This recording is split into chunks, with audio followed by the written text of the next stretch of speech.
तो जो पहली स्मृति टेक्स्ट है वो है वेदांग। हम पहले वेदांग के बारे में पढ़ेंगे। और वेदांग का मीनिंग क्या है? वेदांग का मीनिंग है लिम्स ऑफ द वेदस। वेद की हमारे जो बॉडी होते हैं, बॉडी के लिम्स होते हैं हमारा, ठीक है।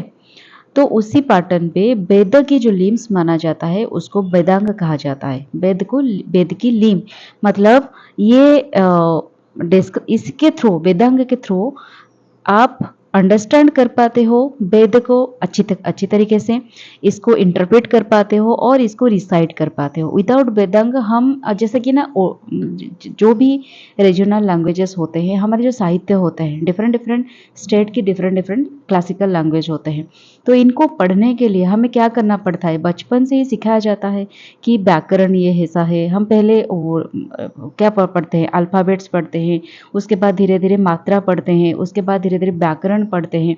तो धीरे धीरे जाकर सेंटेंस फॉर्मेशन होना पड़ते हैं। फोनिक्स भी उसमें पढ़ते हैं।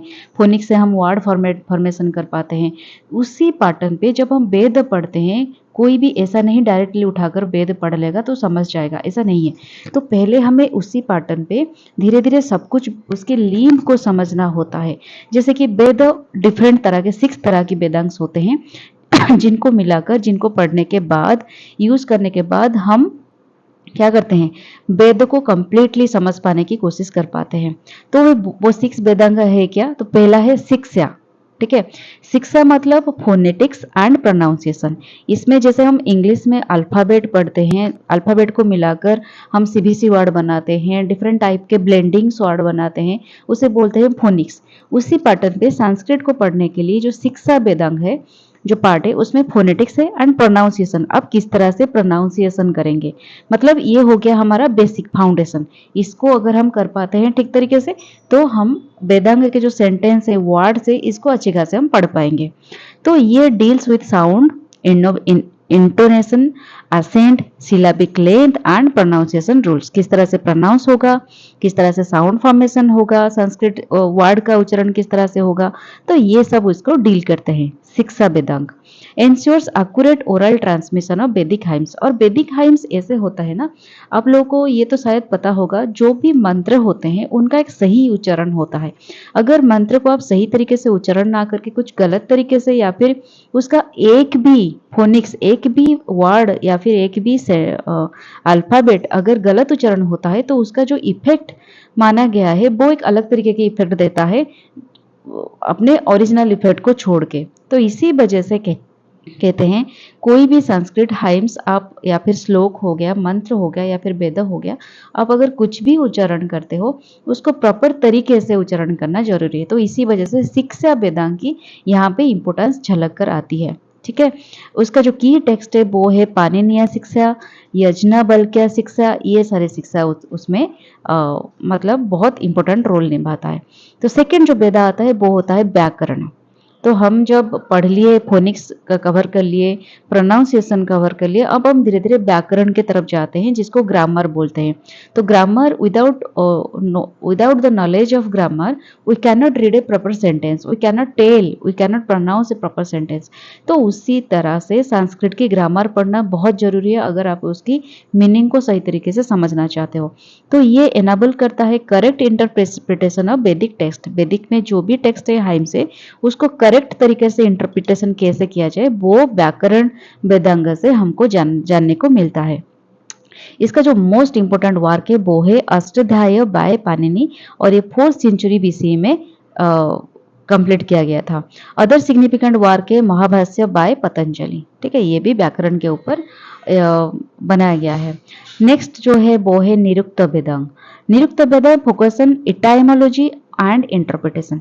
इटाइमोलॉजी मतलब आपकी सोर्स क्या है, उस वेदा, ये जो श्लोक बनाया गया है, जो सेंटेंस आया है इसमें, वो उसका सोर्स क्या है, उसकी ओरिजिन क्या है। और मीनिंग ऑफ डिफिकल्ट वैदिक वर्ड्स, हम जो पढ़ते हैं ना डिक्शनरी बोलते हैं, हमारे इंग्लिश में जो डिफिकल्ट वर्ड होता है हम डिक्शनरी प्रीफर करते हैं, वो उसी तरह से निरुक्त जो वेदांग है वो है वेद की डिक्शनरी, और इसका ओरिजिन बताता है, यही जगह पे ये श्लोक्स आया है, ठीक है। हेल्प्स अंडरस्टैंडिंग सिंबोलिज्म, डिफरेंट जो वैदिक सिंबल यूज किया गया है वेद में उसका भी ये मतलब मीनिंग बताता है, एंड कंटेक्स्ट ऑफ वैदिक टर्म्स, ठीक है। उसका जो मेजर वर्क है वो है निरुक्त बायस का oldest known Indian treatise on etymology, ये इसको ओल्डेस्ट माना गया है। तो और तीन हम नेक्स्ट स्लाइड में पढ़ेंगे। दो not part of Vedas themselves the Vedang support the वैदिक ट्रेडिशन, ये वेद की पार्ट नहीं है। जैसे इंग्लिश में अब लोग देखो जो ग्रामर होते हैं या फिर कोई मतलब देखिए इंग्लिश में एक स्टोरी बुक हो गया, स्टोरी के क्या पार्ट होता है, ग्रामर पार्ट होता है क्या, या फिर उसका जो फोनिक्स वो उसका पार्ट होता है क्या, या फिर आपने जो पढ़ा उसका डिक्शनरी क्या उसका एक पार्ट होता है, नहीं होता है। हमने एक अलग सा इसको बनाया है ताकि जो लोग पढ़ते हैं एक स्टोरी उसको सही पैटर्न पे समझ पाए। अगर आप इसको इसको रेफर करते हो, फोनिक्स रेफर करते हो, या फिर कोई छोटा बच्चा फोनिक्स रेफर करेगा, ग्रामर रेफर करेगा, फिर डिक्शनरी रेफर करेगा, उसके बाद ही वो जाकर एक स्टोरी बुक को अच्छी तरह से पढ़ पाएगा, समझ पाएगा।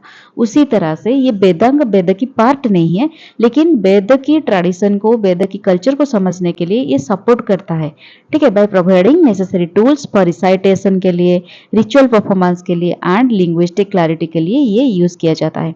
दे एमर्ज ड्यूरिंग द लैटर वैदिक पीरियड, वेद क्रिएट होने के बाद धीरे धीरे जब लगा मुनि ऋषियों को कि ये सारी चीजों को लोगों नॉर्मल लोगों को समझने के लिए डिफिकल्ट हो रही है, तो ही ये जाकर वेदांग का क्रिएट किए, ताकि नॉर्मल एक ले मैन अगर इसको पढ़े तो इसको अच्छे खासे पोस्ट वैदिक स्मृति लिटरेचर के हिसाब से उसी टाइम पे इसको बनाया गया, ताकि ले मैन अगर पढ़े तो उसे अच्छी खासी समझ में आ जाए, ठीक है। तो नेक्स्ट जो रिमेनिंग वेदस है वो फोर्थ पॉइंट में आता है छंदस, ठीक है। और जो छंदस है ये स्टडी करता है मेट्रिकल स्ट्रक्चर ऑफ वैदिक हाइम्स। मेट्रिकल स्ट्रक्चर मतलब आप एक कौन सी रिदमिक एक्यूरेसी, एक मंत्र जो होता है हमको इसको रिदमिक चैंटिंग किस तरह से करते हैं, कौन सी वर्ड के बाद कौन सी वर्ड आते हैं, वर्ड को प्रोनाउंसिएशन किस तरह से करते हैं, और रिदम कैसे मेंटेन करना होता है एक मंत्र की, एक चैंटिंग की, ये इस छंद में बताया जाता है। कॉमन जो मीटर इसमें पकड़ते हैं वो होते हैं द गायत्री, अनुस्थुप, त्रिस्तुप एंड जगति। आपको पता होगा डिफरेंट डायटीज के ना डिफरेंट डिफरेंट गायत्री मंत्र होते हैं, और इसको एक प्रॉपर प्रोनाउंसिएशन के साथ, प्रॉपर रिदम के साथ पढ़ाया जाता है, ठीक है। तो ये सारी चीज़ें इसमें बोला गया है। जो प्राइमरी टेक्स्ट होता है छंद की वो होता है छंद शास्त्र बाय पिंगला, ठीक है। ये सारी चीजें आपको याद रखनी है। नेक्स्ट जो फिफ्थ वेदांग है वो है कल्प। कल्प में रिचुअल इंस्ट्रक्शन दिया गया है, मतलब पब्लिक के लिए कौन सी रिचुअल्स होंगे, जो कि श्रौत शस्त्र में बताया गया है, गृह सूत्र में बताया गया है कि आप डोमेस्टिक रिचुअल्स किस तरह से करोगे, जैसे कि गृह पूजा होता है, घर में हम कैसे पूजा करते हैं, घर जो जब न्यू घर हाउस वार्मिंग होते हैं उस टाइम पे किस तरह की पूजा होते हैं, वास्तु पूजा कैसे होता है, ये सारी चीज़ों के बारे में कल्प वेदांग में लिखा गया है। फिर धर्मसूत्र जहाँ पे मोरल लॉज, सोशल कंडक्ट, इसके बारे में भी बताया गया है।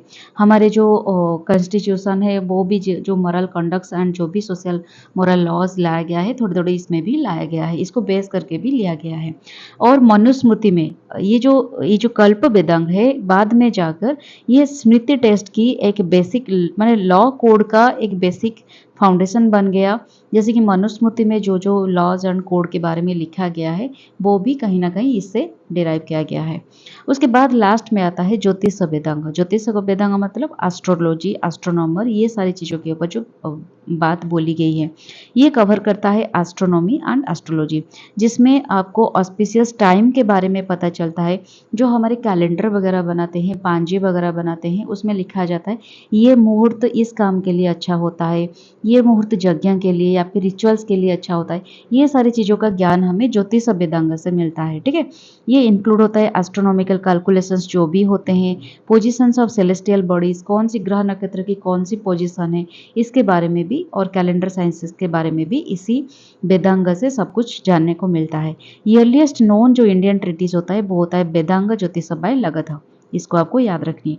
तो ये जो 6 वेदांग हो गया ये कंप्लीटली टुगेदर एक बाद में जाकर वैदिक स्कॉलरशिप की एक फाउंडेशन बनाते हैं, जिसको आपको अगर आप इस चीज़ों को समझ पाएंगे धीरे धीरे तो आपको वेद पढ़ने में, समझने में, इंटरप्रेट करने में ज़्यादा मुश्किल नहीं होगी।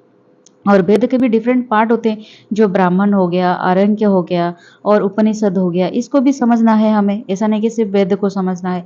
तो ये सारे चीज़ों मिलाकर अगर हम ज्ञान रखेंगे तो वेद को, ये एक्चुअली वेदांग को इस तरह से इसीलिए बनाया गया है ताकि लोग जो बने, वेद की जो एक्यूरेट डीप नॉलेज होता है, जो सैक्रेड नॉलेज है वेद की, उसको डीपली हम कैसे समझ पाए, जनरेशन टू जनरेशन इसको हम ट्रांसमिट कर पाए एक्यूरेटली, जो हमारे जनरेशन है उसको एक्यूरेटली चैंटिंग कर पाएंगे, इंटरप्रेट कर पाएंगे और इसको ट्रांसमिशन कर पाएंगे उनकी नेक्स्ट जनरेशन तक। बहुत सारी चीज़ों के लिए हमें वेदांग को पढ़ने का, वेदांग का इसी वजह से बहुत इंपॉर्टेंस आ जाती है।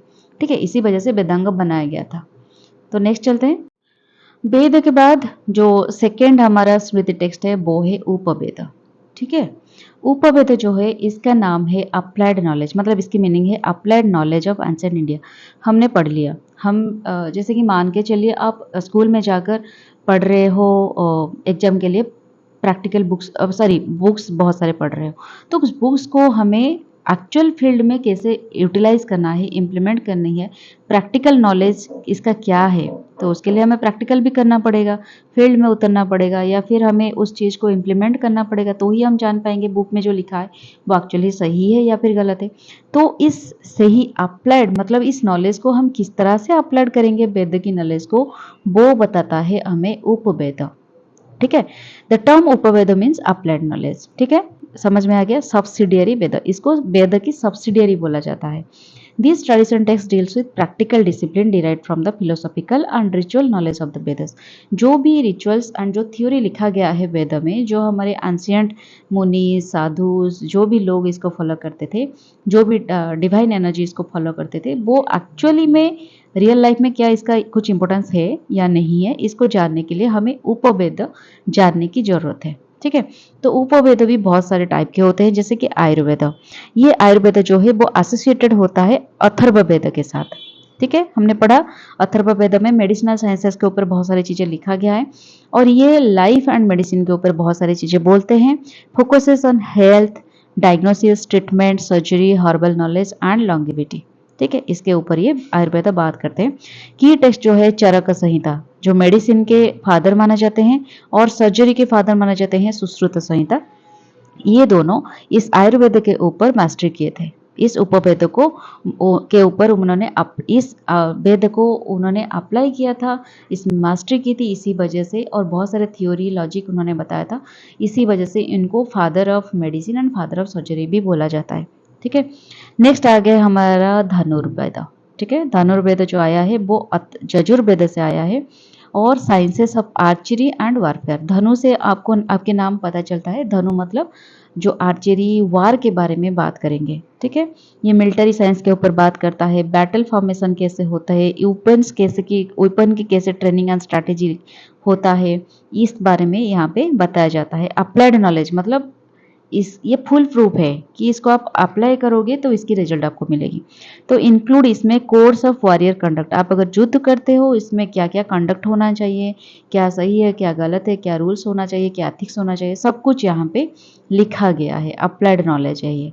फिर आता है गंधर्व वेद। गंधर्व वेद एसोसिएटेड विथ सामवेद। ठीक है, गंधर्व मतलब जो म्यूजिक, आर्ट्स, डांस, ये सारी जो साइंसेस होता है यहाँ से आया है। Cover vocal performances, instrumental music, dance, ये सारे गंधर्व वेद से आया है। Roots of Indian classical music and Natya Shastra tradition, ये सारे हम गंधर्व वेद की अप्लाइड नॉलेज से हम लाए हैं, जिसको ये जो उपवेद के अंतर्गत है। ठीक है, उसके बाद एक आया है स्थापत्य वेद। ठीक है, ये भी एसोसिएटेड है चतुर्वेद के साथ। Sciences of engineering and architecture, जो भी इंजीनियरिंग पढ़ रहे हैं, आर्किटेक्चर पढ़ रहे हैं, वो सारे विद्या के मूल मंत्र जो है, फाउंडेशन है स्थापत्य वेद। ठीक है, प्रिंसिपल ऑफ डिजाइन, कंस्ट्रक्शन, ये सारी चीजें भी यहाँ से आया है। Basic for temple architecture, sacred geometry, जो भी बनाते हैं हम टेम्पल वगैरह, वो सब इसी वेद को फॉलो करके, इस उपवेद को फॉलो करके उन्होंने बनवाया था। इसी वजह से तो इतने स्ट्रॉन्ग, इतने दिनों तक वो चले आ रहे हैं। जो जो नॉलेज अभी हमारे जनरेशन के पास नहीं है, वो तब जनरेशन के पास थी, क्योंकि उन्होंने वो उपवेद को यूज़ किया था, जो कि बहुत मतलब आज तक भी वो टेम्पल्स वगैरह विदाउट डिजेनरेशन होकर, मतलब डिजेनरेट नहीं हुआ है अभी तक, डिप्लीट नहीं हुआ है कुछ भी, आज तक भी वो उसी पैटर्न पे चली आ रहा है। ठीक है, समझ पा रहे हो वो ज्ञान कितना भास्ट था और कितना सही था। आजकल के ज्ञान में तो कुछ भी नहीं है। हम रोड बना देते हैं, एक इस सीजन के बाद रोड खत्म हो जाता है, खराब हो जाता है, तो तभी लोग रोड बनाते थे, सालों सालों तक चलते आते थे। कैसे? इसी नॉलेज को यूज करके, अप्लाइड करके। और एक होता है अर्थशास्त्र, और ये एसोसिएटेड है अथर्ववेद के साथ। अथर्ववेद में ऐसा नहीं सिर्फ मेडिसिन के बारे में लिखा गया था, इसके गवर्नेंस एंड इकोनॉमी के ऊपर भी लिखा गया था, कुछ public administration and state craft के बारे में भी लिखा गया था, पॉलिटिकल थ्योरी, इकोनॉमिक प्रिंसिपल्स, ये सारी चीजों के लिए अर्थशास्त्र को यूज किया जाता है। While not part of the core Vedas, ये वेद की कोर पार्ट नहीं है। ठीक है, ये अप्लाइड साइंस है, मतलब जो भी कहा गया है ये इसकी प्रैक्टिकल नॉलेज है, आप इसको कैसे फील्ड में इंप्लीमेंट करोगे। Rooted in Vedic thought, demonstrating the practical application of sacred knowledge in daily life. ठीक है, next the third smriti text is the epic which is known as Ramayana and Mahabharata. एक एक करके पढ़ेंगे। रामायण की ऑथरशिप एंड कंपोजिशन के बारे में देखते हैं। रिटन बाय सागर वाल्मीकि, मतलब वाल्मीकि ऋषि के द्वारा रिटन किया गया था, नोन एज आदि कवि। इनको आदि कवि बोला गया था क्योंकि ये पोएट के अंदर फास्ट थे जो कि रामायण को कंपोज किए थे। रामायण कंसिडर्ड, इसी वजह से रामायण को आदि काव्य भी बोला जाता है। ये पहला, मतलब जो स्टोरी के फॉर्मेट में लिखा जाता है, रामायण को पहली बार पोएट्री के फॉर्म पे लिखा गया था, इसी वजह से रामायण को आदि काव्य भी बोला जाता है। Estimated compilation around 1500 BC। पहले पहले इसका 24,000 वर्सेस था, जो कि डिवाइड किया गया था 7 बुक्स को, और 7 बुक्स को कंद बोला जाता है। और इसका सिग्निफिकेंस क्या है, इसमें राम को आइडियल मैन एंड रूलर के हिसाब से माना जाता है, श्री राम को। और इसमें गाइडेंस प्रोवाइड किया जाता है कि पुरुषार्थ, मतलब उन्होंने पुरुषार्थ के लिए, पुरुषार्थ मतलब धर्म, अर्थ, काम एंड मोक्ष, ये जो 4 चीज है, इसको उन्होंने किस तरह से डिपिक्ट किया है अपने लाइफ में, किस तरह से इम्प्लीमेंट किया है, ताकि से वो एक आदि पुरुष माना जाता है पुरुषार्थ के हिसाब से, मतलब अपने पुरुष जन्म को उन्होंने सार्थक प्रदान किया है। सार्थक मतलब इसको उन्होंने जस्टिफाइड किया है कि मैन एक किस तरह से पैटर्न पे मैन होना चाहिए, कौन कौन सी चीज़, कौन कौन सी कैरेक्टरिस्टिक्स से, कौन कौन सी प्रॉपर्टी एक मैन के अंदर होना चाहिए सोसाइटी में जीने के लिए। तो इसी वजह से उनको पुरुषार्थ बोला गया है, और वो गाइडेंस प्रोवाइड करते हैं इस रामायण एपिक के थ्रू। सेंट्रल नैरेटिव होते हैं। इससे सेंट्रल नैरेटिव क्या है, स्टोरी थीम क्या है कि राम और रावण की वार होती है ओवर सीता's abduction। रावण जो राम को, सॉरी सीता को, माँ सीता को हरण करके ले गए थे, तो उसकी वजह से राम ने क्या क्या कष्ट झेले थे, और किस तरह से एक पुत्र के धर्म निभाए थे, एक पति के धर्म, एक राजा के धर्म, किस तरह से, किस हद तक जाकर वो निभाए थे, बहुत सारी चीज़ें इसमें अच्छी तरीके से बताया गया है। और इसकी हीरोइक कैरेक्टर क्या, कौन है, जय हनुमान एंड श्री लक्ष्मण जी। ठीक है, Ramayana influence extend beyond India to south east Asian countries. ये नहीं है कि रामायण की जो स्टोरी है, जो एपिक है हमारा, ये सिर्फ इंडिया तक की लिमिट था, वो साउथ ईस्ट एशियन कंट्रीज जैसे कि कंबोडिया, थाईलैंड, इंडोनेशिया, ये सारी चीज़ों में भी ये धीरे धीरे स्प्रेड होता गया। where it has been adopted into local traditions and art forms। धीरे धीरे ये लोकल ट्रेडिशन भी हो गया। और श्रीलंका में भी आपको पता होगा, जो यूट्यूब वगैरह देखते होंगे या फिर जो श्रीलंका में गए हों कभी, वहाँ पे भी राम जी का, रावण, सीता, ये सारी चीज़ों का भी कुछ कुछ डिपिक्शन मिलती है। ठीक है, बहुत सारी जगह है जहाँ पे लोग इस कहानी को बहुत अच्छी तरह से मानते हैं, और वो प्रेयर भी करते हैं डायटी को। ठीक है, न्यूमरस रिजल वर्सन भी इसका रामायण का धीरे धीरे शुरू हुआ, जैसे कि तुलसीदास की रामचरितमानस, ये सबसे बिलव्ड है एंड सबसे फेमस है। ठीक है, Ramayana along with Mahabharata is known as mahakavya. Ramayana and Mahabharat ये दोनों को महाकाव्य बोला जाता है।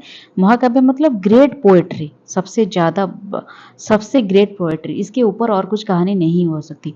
Because of its profound influence on Hindu thought and is deep integration into the collective consciousness of India. हमारे जो स्पिरिचुअल जर्नी होता है, जो कॉन्शसनेस होता है, हायर कॉन्शसनेस, और हर एक चीज़ों में रामायण और महाभारत की बहुत बड़ी कंट्रीब्यूशन है, तो इसकी वजह से इसको महाकाव्य भी बोला जाता है। टॉपिक होता है वो हो गया महाभारत, ठीक है। और महाभारत में आप लोगों को तो सब कुछ पता है महाभारत के बारे में। तो ओरिजिनल कंपोजिशन किए थे उनको वेद व्यास ने, जिन्होंने 8800 वर्सेस लिखा था। और इसको बोला जाता है जय। जय मतलब स्टोरी ऑफ विक्ट्री, जीत की स्टोरी उन्होंने लिखी थी। तो महाभारत मतलब जो युद्ध हुआ, महाभारत कहानी युद्ध से स्टार्ट हुई और धीरे धीरे इसको एक्सपांड करते हुए 1 लाख वर्सेस तक गया, 8800 वर्सेस से नहीं नहीं धीरे उसके बाद धीरे धीरे 24,000 वर्सेस तक गया, और जिसको बोला जाता है भारत। और लैटर स्टेज में इसको एक्सपेंड किया गया 1 लाख वर्सेस तक during the Gupta period, making it the longest epic ever written.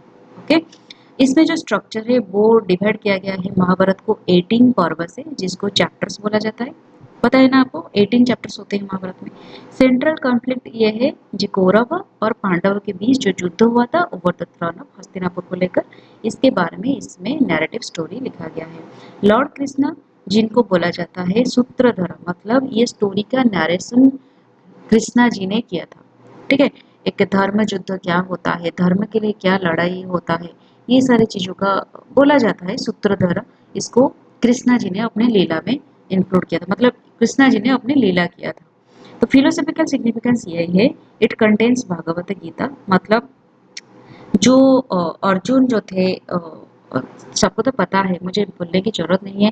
Arjun को अब अर्जुन जब कंफ्यूजन में आ गए कि मैं अपने परिवार सदस्यों को, अपने जो जाने पहचाने वालों को कैसे मारूं, युद्ध है लेकिन वो तो मेरे अपने भी है, तो कैसे मारूं। तो इन इन कंफ्यूजन को दूर करने के लिए जो भी उनके बाद बातचीत होती है, वो सबको यहाँ पे भागवत गीता के माध्यम से भगवान जो भी उनको बताए थे, वो सब कुछ भागवत गीता में लिखा गया है, जो कि आजकल के ज़माने में भी यूज होता है। एक डेली लाइफ में एक इंसान को आजकल के ज़माने में अच्छी कैसे ज़िंदगी जीने के लिए, हर एक चीज़ को सही तरीके से बैलेंस करके चलने के लिए भगवत गीता बहुत हेल्प होती है, ठीक है। और ये वायलेंस नॉन वायलेंस क्या होता है, इसके अंदर भी एक और आपकी ड्यूटी क्या होनी चाहिए, ये सारी चीज़ों का भी यहाँ पे एक्सप्लोरेशन किया गया है, एग्जामाइन किया गया है। कंसेप्ट ऑफ धर्म क्या है, राइटियसनेस क्या है, ठीक है। इसी वजह से इसको फिफ्थ वेद भी कहा जाता है इंडियन ट्रेडिशन में, क्योंकि बहुत सारे नॉलेज यहाँ पे दिया गया है जो कि अपने आप में ही एक अप्लाइड नॉलेज कहा जाता है, ठीक है। उसके बाद दोस्तों हमें नेक्स्ट स्मृति टेक्स्ट पढ़ेंगे, वो है पुराणस। द पुराणस, जिसको बोला जाता है ancient mythological text. Puranas meaning that which renews the old, जो ओल्ड चीज है उसको हम रिन्यू करेंगे कैसे, थ्रू डिफरेंट स्टोरी, ठीक है। तो मतलब डिफरेंट टेक्स्ट इसमें डाल के, डिफरेंट मसाला डाल के हम इसको एक स्टोरी के फॉर्म में रिन्यू करेंगे। जैसे कि ओल्ड हाउस है, हाउस होल्ड मतलब ओल्ड हाउस है, इसको आप रिन्यू करेंगे एक डिफरेंट इंटीरियर देके, डिफरेंट डिजाइन देके, उसी उसी तरह से इसको रिन्यू करेंगे हम पुराना चीज़ों को, पुराने स्टोरी को, पुराने एपिक्स को। इसको बोलते हैं Puranas. Are ancient Indian texts that narrate stories about the creation, history and eventual destruction of the universe. History किस तरह से, मतलब यूनिवर्स किस तरह से क्रिएट होती है, क्या क्या चीज़ें हुआ, हिस्ट्री क्या था, उसको हम एक नई तरीके से जैसे इंटरप्रेट करते हैं, नई तरीके से हम लोगों के सामने रखेंगे, उसे बोलते हैं Purana. They cover diverse subjects from folk tales to pilgrimage to astronomy, grammar, theology. ये हर एक डायरेक्शन पे पुराण होता है, हर एक ऐसा नहीं है एक ही सब्जेक्ट पे होती है। ये डिफरेंट फोक टेल्स होते हैं, पिलिग्रिमेज के ऊपर होते हैं, एस्ट्रोनॉमी के ऊपर होते हैं, ग्रामर के ऊपर होते हैं, थियोलॉजी के ऊपर, हर एक चीज़ पे होते हैं। बहुत सारे ऐसे 18 मेजर पुराणस है, जिसको महापुराण बोला जाता है। विथ स्कंद पुराण सबसे लॉन्गेस्ट है एंड मार्कंडेय पुराण सबसे शॉर्टेस्ट है, छोटा वाला है। Focus mainly on the Hindu Trinity of Brahma, Vishnu and Mahesh. हमारे जो त्रिमूर्ति होते हैं, 3 गॉड होते हैं, सबसे इम्पोर्टेंट गॉड ब्रह्मा जो क्रिएट करते हैं, विष्णु जो लालन पालन करते हैं, और महेश शिव जो डिस्ट्रक्ट करते हैं। इनके ऊपर बेस करके ये हर एक स्टोरी लिखा गया है, ठीक है। जैसे कि हमारे डिफरेंट पुराण, विष्णु पुराण जो कि विष्णु और उनके अवतार के ऊपर बात करते हैं। शिव पुराण में हम लॉर्ड शिव और उनके स्टोरीज के ऊपर कंसंट्रेट करते हैं। भागवत पुराण कृष्णा के लाइफ के ऊपर यह बहुत बात बताता है। ब्रह्मा पुराण में हम ब्रह्मा के बारे में और उनके क्रिएशन के बारे में बात करते हैं। अदर पुराण में, गरुड़ पुराण में हम कैसे डेथ क्या होता है, आफ्टर लाइफ क्या होता है, रीबर्थ क्या होता है, ये सारी चीज़ों का वर्णन किया गया है। अदर पुराणस जैसे वायु पुराण, अग्नि पुराण, पद्म पुराण, मत्स्य पुराण, ये सारे डिफरेंट डिफरेंट पुराणस है जिनमें बहुत सारी चीज़ें लिखा गया है, कहा गया है। और ऐसा नहीं, एक स्टोरी है। एक्चुअली आजकल के ज़माना में थोड़ा थोड़ा ना डिस्कवर किया जा रहा है, जो कि स्पिरिचुअल साइंसेस लाइन में है उनको पता होगा। ये जो भी चीज़ें लिखा गया है ना, ऐसा नहीं ये एक स्टोरी है, इमेजिनेशन है, ये सब फैक्ट है। आई मीन हम माने या ना माने, जैसे बोलते हैं ना, आप मानो या ना मानो, एक चीज़ की अस्तित्व होती है। आप अगर मानोगे तो सही तरीके से वो आपके लाइफ में इफ़ेक्ट डालेगा, अगर ना मानोगे तो उसके इफ़ेक्ट से आप तो उसकी मतलब उसकी वाइब्रेशन से तो आपको इफ़ेक्ट आप होंगे, लेकिन आपको पता नहीं चलेगा, आप उस लेवल पे कॉन्शियस नहीं हो पाओगे। ठीक है? एक एक बात को फिलॉसफी का समझ पा रहे हो ना जो मैं बोल रही हूँ, डीप नॉलेज, कि आप अगर मानते हो कि भगवान है, कौन-कौन को लगता है कि भगवान है? ऐसे बहुत सारे लोग हैं, नास्तिक लोग जिनको बोला जाता है, जो मानते हैं भगवान नहीं है। भगवान की कंसेप्ट नहीं है, हम मान रहे हैं तो इसी वजह से हमको लगता है। एक्चुअली भगवान का अस्तित्व तो है ही, सबको पता है, हर एक रिलीजन में उनको पता है, हर एक रिलीजन में वो एक-एक भगवान को मानते हैं। तो भगवान का अस्तित्व तो है। लेकिन जो लोग नहीं मानते हैं तो उनके वजह से क्या भगवान का अस्तित्व मिट जाने वाला है? क्या भगवान के जो ग्रह नक्षत्र उनके अस्तित्व मिट जाएगा? ये तो नहीं है। तो ग्रह नक्षत्र अपने इफेक्ट डाल रहे हैं उनके ऊपर, भगवान की प्रेजेंस भी उनके ऊपर अस्तित्व, मतलब उनके ऊपर उनकी वाइब्रेशन की इफेक्ट आ रहा है, लेकिन वो मान नहीं रहे हैं, वो एक अलग बात है। ठीक है? तो उसी पैटर्न पे ये जो पुराण है, ऐसा नहीं ये एक इमेजिनेशन है या फिर फैंटेसी चीज़ है, इसका अस्तित्व कहीं न कहीं है हमारे लाइफ में, और हम माने ना माने ये हमारे ऊपर डिपेंड करता है। ठीक है? The Puranas offer valuable insight into the post Vedic Indian social, cultural and religious life written in accessible story form. They blend myths, legends and sermons about deities, making them popular among masses compared to the more complex Vedas. जो वेद में जो कुछ लिखा गया है वो more complex form में लिखा गया है, तो इसको लेमैन एक नहीं समझ पाएगा। इसी वजह से अगर हम पुराण पढ़ेंगे तो उसमें थोड़ी सिंपलर भाषा में एक स्टोरी के फॉर्मेट में सब कुछ लिखा गया है, ताकि एक इंसान को अच्छी खासी समझ में आ जाए।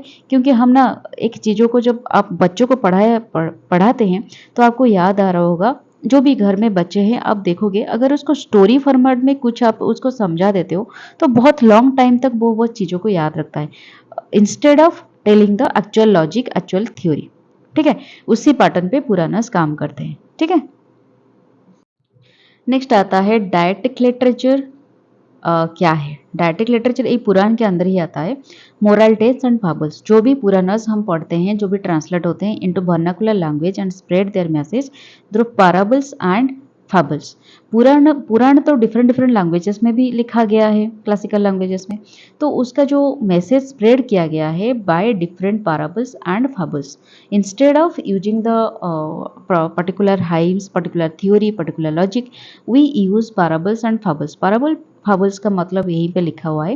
पैराबल्स मतलब शॉर्ट स्टोरीज दैट प्रोज और वर्सेस इलस्ट्रेट स्पिरिचुअल, मोरल और religious lesson. It usual feature a human character, मतलब एक ह्यूमन कैरेक्टर को या आप एक स्टोरी के फॉर्मेट में इंक्लूड करके different spiritual and moral lesson को यहाँ पे एक स्टोरी के, शॉर्ट स्टोरी के माध्यम पे आप नैरेट करोगे। ठीक है? लोगों के सामने एक्सप्लेन करोगे, तो ये हो गया पैराबल।